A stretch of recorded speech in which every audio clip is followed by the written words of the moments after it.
السلام علیکم ورحمۃ اللہ وبرکاتہ۔ آج میں آپ کے سامنے سورہ شعراء کی آیت نمبر 49 اور 50 یعنی 49 اور 50 کا ترجمہ لے کر حاضر ہوں۔ سماعت فرمائیے۔ اعوذ باللہ من الشیطان الرجیم، بسم اللہ الرحمن الرحیم۔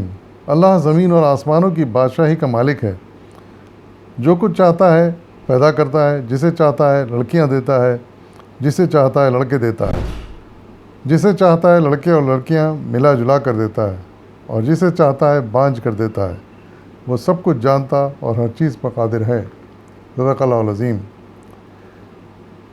ان آیتوں میں اللہ تعالیٰ نے معاشرے کے ایک اہم مسئلے پر روشنی ڈالی ہے، اور اس بارے میں ایک فیصلہ کن بات اللہ تعالیٰ نے کر دی ہے، جس پر ہمیں ایمان ہونا چاہیے اور توکل ہونا چاہیے۔ وہ یہ کہ بعض معاشروں میں، خاص طور سے ہمارے انڈیا پاکستان میں، لڑکوں کی پیدائش کو بہتر سمجھا جاتا ہے۔ لڑکوں کی پیدائش ہو تو بڑی خوشیاں منائی جاتی ہیں، شکرانے ادا کیے جاتے ہیں، اور یہ سمجھا جاتا ہے کہ لڑکے بڑے ہو کر سہارا بنیں گے، مددگار بنیں گے ماں باپ کے لیے۔ حقیقت بھی ہے کہ لڑکے عام طور سے اگر فرمانبردار ہوں تو ماں باپ کا سہارا بنتے ہیں بڑے ہو کر، اس میں کوئی شک نہیں ہے۔ لیکن بعض معاشرے ایسے ہیں، مثال کے عرب کے معاشرے، جہاں پر لڑکیاں زیادہ ہوں تو خوشی منائی جاتی ہے، کیونکہ شادی کے وقت لڑکی کے جب رخصت کرتے ہیں اس کے بدلے میں لڑکی کے والدین اچھی خاصی رقم وصول کرتے ہیں۔ تو اس طرح کے مختلف خیالات ہیں جو اس بارے میں پائے جاتے ہیں مختلف معاشروں میں۔ لیکن اللہ تعالیٰ یہاں ایک فیصلہ کن بات کر رہے ہیں، اور وہ یہ کہ یہ معاملہ قطعاً اللہ تعالیٰ کے ہاتھ میں ہے، یہ اس کا فیصلہ ہے۔ وہ جسے چاہتا ہے لڑکے دیتا ہے، جسے چاہتا ہے لڑکیاں دیتا ہے، اور جسے چاہتا ہے دونوں ملا کر دیتا ہے، اور جسے چاہتا ہے بالکل نہیں دیتا ہے، یعنی بانجھ کر دیتا ہے ایسی خواتین کو، اور پھر ان سے کوئی اولاد نہیں ہو پاتی ہے۔ یہ اللہ تعالیٰ کی مرضی پر اس کا انحصار ہے، اور اس کا مرضی کن بنیادوں پر ہے یہ ہم جان نہیں سکتے۔ لیکن زندگی کے تجربات سے بعض اوقات ہمیں کچھ سبق مل جاتے ہیں۔ تو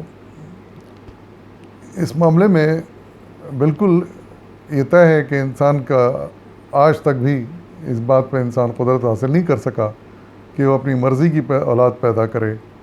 لڑکے چاہے تو لڑکے پیدا کرے، لڑکیاں چاہے تو لڑکیاں پیدا کرے، اور اگر اولاد نہیں ہو رہی ہو تو بعض اوقات بڑی کوشش اور علاج کے باوجود بھی اولاد نہیں ہو پاتی ہے، تو اس میں مایوس نہیں ہونا چاہیے، اور یہ توکل کرنا چاہیے اور سمجھنا چاہیے کہ یہ اللہ تعالیٰ کی مرضی پر انحصار کرتی ہے بات۔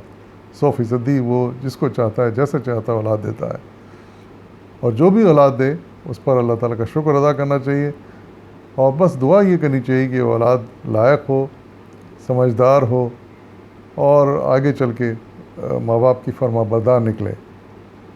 آپ کسی کو اگر اولادیں تو بہت ہو جائیں، لڑکے ہی ہو جائیں، لیکن اگر وہ لڑکے نالائق نکلتے ہیں، فرما بردار نہیں ہوتے، ماں باپ کا احساس نہیں کرتے، تو پھر وہ کس کام کے وہ لڑکے۔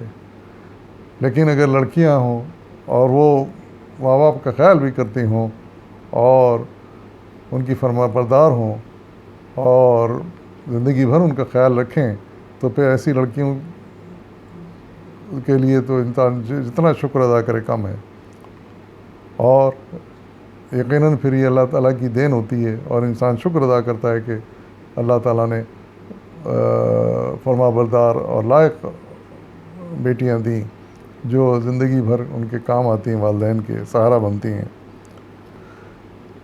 تو یہی بات ارشاد فرمائی جا رہی ہے کہ اللہ تعالیٰ کا یہ فیصلہ ہے کہ کس کی یہاں کیسی اولاد ہو۔ یہ اللہ تعالیٰ اچھی طرح سمجھتا ہے، اچھی طرح جانتا ہے، اور اسی حساب سے اللہ تعالیٰ اپنے علم کے حساب سے اولاد عطا کرتا ہے، اور کیسی ہو تو یہ بھی اللہ تعالیٰ کا فیصلہ ہوتا ہے۔ اور اس پر ہی، اس کے فیصلے پر ہی انسان کو توکل کرنا چاہیے۔ دعا ضرور کر سکتے ہیں، دعا کرنی چاہیے، اور اللہ تعالیٰ ایسی دعاؤں کو قبول کرے، لیکن اس معاملے میں کبھی دل چھوٹا نہیں کرنا چاہیے۔ اگر حسب منشا کوئی اولاد نہیں ہوتی ہے تو دل چھوٹا نہیں کرنا چاہیے، اور جو بھی اولاد ہو دعا کرنی چاہیے کہ وہ فرما بردار نکلے، اطاعت گزار نکلے، اور ماں باپ کا سہارا بنے آگے چل کے۔ وآخر دعوانا الحمد للہ رب العالمین۔